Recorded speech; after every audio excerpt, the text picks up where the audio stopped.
Hey guys, time for an update on the Scottsdale. We have got the new door hung and the one side of the bed fixed and primed.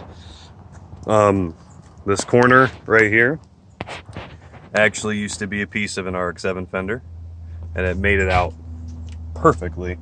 Looks just like a factory corner.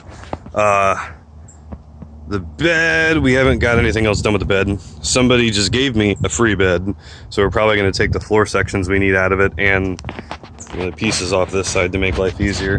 Like that, it'll be so much easier to put in a piece of a new bed instead of piecing all little bits of metal to do that. And then I still got to get hardware for the tailgate, and I have to get a new window channel for this window so I can put the window back in because the old channel is screwed. And just driving it back in the body shop, we have sprung a leak. Looks like I'm not going to be driving this thing for a minute. You can't see it down there, but the radiator has sprung a leak. I mean, this radiator is junk anyway, so need to fix that. But that was just a quick little tidbit of bodywork update.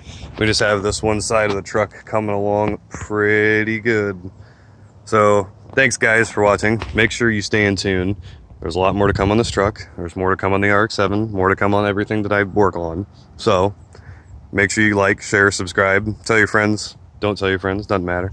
Anyway, check that out. Yeah, coming along. It's one color in one spot of the whole truck.